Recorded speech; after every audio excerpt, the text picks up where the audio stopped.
before this is over, Kade Yorrel will climb out of the abyss that was meant to be his grave, and there won't be much of the man who fell in left when he does. This is what crawling out of the dark actually costs. They sealed him on floor 40 to die alone in the dark, so a coward could steal the hall.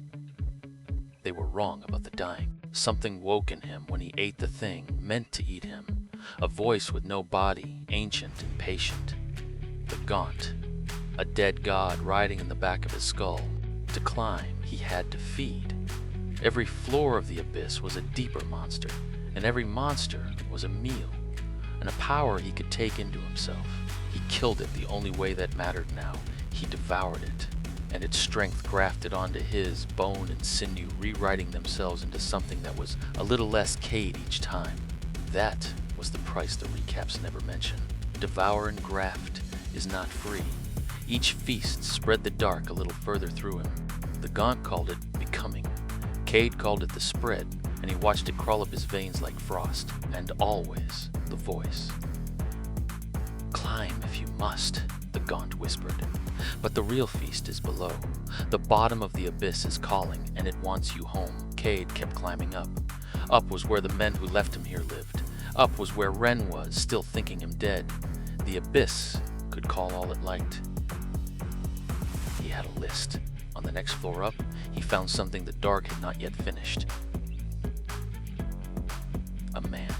Another diver, half mad, pinned under rubble where his own party had left him, the same way they left Kade. Eat him, the gaunt purred. A human core is the richest meal in the abyss. He is already dead. Take what is left, and for one black second, Kade wanted to.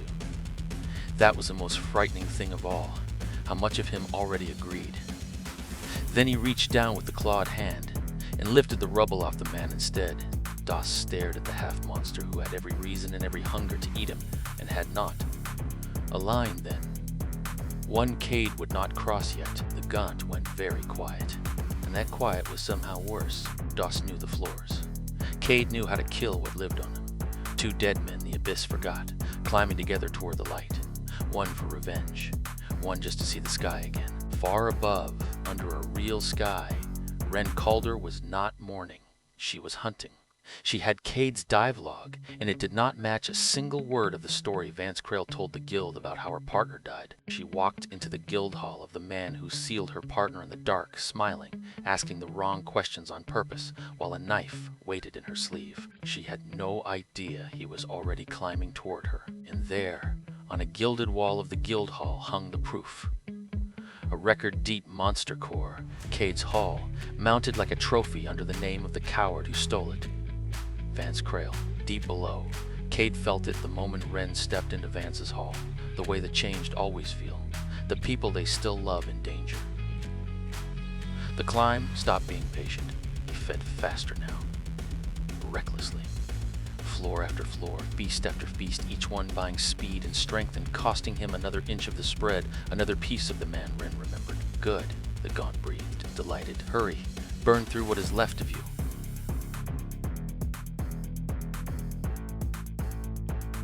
The faster you climb in a rage, the less of you decides what to do when you arrive. Doss saw it too. The man who spared him was disappearing into the thing that climbed beside him. So Doss did the bravest, stupidest thing a powerless man can do. He grabbed the monster's arm and told it to stop, and it worked, barely. Kade came back to himself with his claw an inch from a man who had only ever helped him. The spread receded a fraction. The gaunt's voice soured.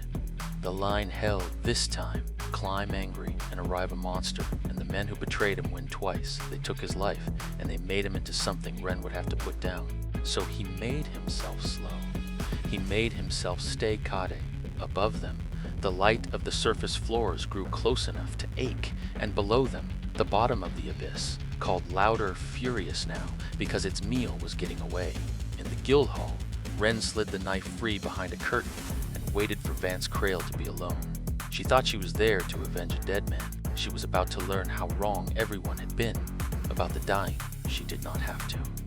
Because at that moment, every monster core in the abyss trade flickered at once, and on floor 1, the lowest gate of the dark, a clawed hand reached up out of a pit that no one was ever supposed to climb. They sealed Kade Yorrel in the dark to die.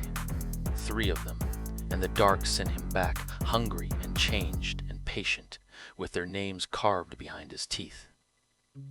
The first one is closer than he knows. He came back from a grave that was supposed to be final. Now the gills that grew fat sealing men in the dark are about to learn what climbs out of it. The hunt begins above.